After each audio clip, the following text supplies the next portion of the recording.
ഹിന്ദു ഏകതാ സമ്മേളനം സംഘടിപ്പിച്ചു. രാഷ്ട്രീയ സ്വയം സേവക സംഘത്തിന്റെ 100ാം വാർഷികത്തോടനുബന്ധിച്ച് ഹിന്ദു ഏകതാ സമ്മേളനം മാർച്ച് 1 ഞായറാഴ്ച വൈകിട്ട് 5 പാണഞ്ചേരി ഗ്രാമപഞ്ചായത്തിലെ പീച്ച് റോഡ് ജംഗ്ഷനിലെ കയ്യാനിക്കൽ ഗ്രൗണ്ടിൽ നടന്നു. സമ്മേളനം സംപൂജ്യ ശുദ്ധവിഗ്രഹ സ്വരൂപ തീർത്ഥാപാദർ ഉദ്ഘാടനം ചെയ്തു. പൈതൃകവും മൂല്യങ്ങളും സംരക്ഷിച്ചുകൊണ്ട് ആചാരാനുഷ്ഠാനങ്ങൾ പാലിച്ചുകൊണ്ട് ഭക്തിയോടും വിശ്വാസത്തോടും കൂടി ജീവിക്കണമെന്ന ഉദ്ഘാടന പ്രസംഗത്തിൽ സംപൂജ്യ ശുദ്ധവിഗ്രഹ സ്വരൂപ തീർത്ഥപാദർ പറഞ്ഞു.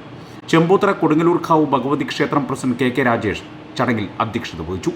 ഭാരതീയ വിചാര കേന്ദ്രം ജില്ലാ ഉപാധ്യക്ഷൻ ഷാജി വരവൂർ മുഖ്യപ്രഭാഷണം നടത്തി. വിവിധ ഹൈന്ദവ സംഘടനകളുടെയും സമുദായ സംഘടനകളുടെയും ക്ഷേത്ര കമ്മിറ്റി ഭാരവാഹികളുടെയും സംയുക്ത ആഭിമുഖ്യത്തിലാണ് ഹിന്ദു ഏകതാ സമ്മേളനം സംഘടിപ്പിച്ചത്.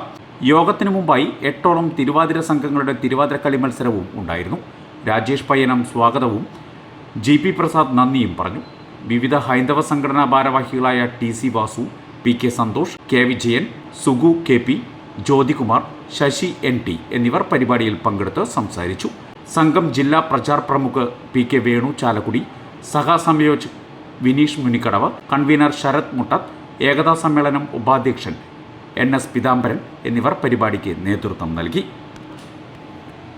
ആചാര്യന്മാരുണ്ട്, പക്ഷെ നമ്മൾ കണ്ടെത്തുന്നില്ല. അതൊക്കെ നമ്മൾ പറയുന്നത് ആചാര്യന്മാർ കുറവാണ്, ഞങ്ങളെ പഠിപ്പിക്കാൻ സെന്ററുകളില്ല, ഞങ്ങൾക്ക് പറഞ്ഞു തരാൻ ആൾക്കാരില്ല എന്നാണ് നമ്മൾ പരിതപിക്കുന്നത്. പക്ഷെ അങ്ങനെയല്ല വേണ്ടത്.